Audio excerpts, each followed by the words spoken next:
po yung sa mga nakaputi and you're wearing white this afternoon po. Yeah, as you know, white stands for unity.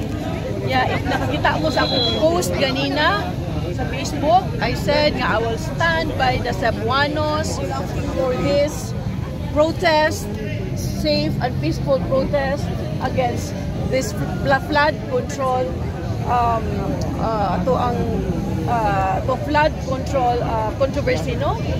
So, na ako din karon makiusa sa katawhan sa mga Cebuanos para atong ipakita sa ato ang protest against corruption.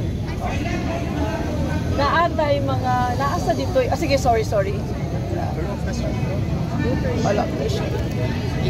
Igo, para nimo napadayon naman ron ang sabay gusto nimo mahitabo sa napadayon ron nga pagpakisusi gani nagtutud na kung asa naman kitsa may nakapay mo sa i-corrupt na pundo for the flood control projects. You have to follow the rule of law, no? O ato jung ipakita sa tibuok nasod na kita mga Cebuano nagpakabana ka aning nahitabo karon because corruption for me is criminal. For as long as there is corruption, there will always be poverty. I have been very consistent with that since my campaign. Taas kayo atong rate of poverty diri sa probinsya sa Sugbo.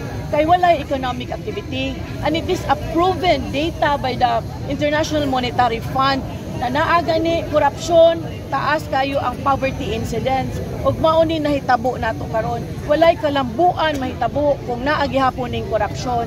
Mao na nga as I've said sa ato ang press con, no, I am not only disappointed, I am angry, and the rest of the Cebuanos are angry for what's being done sa ato ang mga taxes karon nga gipangawat ani mga buaya na as gobyerno. So mao na naata diri karon para atong ipakita ang atong kasuko sa nahitabo sa tibuok nasod karon nga gipangawat ang atong kwarta aning tigpipila na mga contractors o mga naa sa government agencies. Gob, satisfied ka sa handling ni President Marcos sa anomaly, sa investigation? Well, honestly, pag siya man na yung nagsugod aning murag siya yung whistleblower, no, pagsugod. But then, before that, no, ang mga Cebuanos, I have already been very vocal against corruption. But nationally, since the SOPA, what is ano sa iyang zona, no, diha to nagsugod. But then, ang mga Cebuanos, especially me during my campaign, I have been very vocal against corruption. Doon ay mga panawagan, Gob, sa mga grupo for the President to resign. Do you think it's time for him to resign? If it's the call of the people, then he has to listen to the people. For you?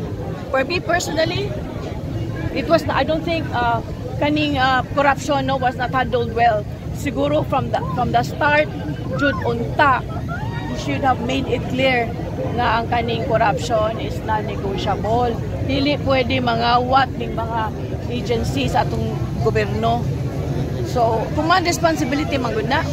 Okay. So kay command responsibility, angay siya mo resign? Is answerable to it. Angay siya mo resign? Is answerable to it, yes. Okay. Right.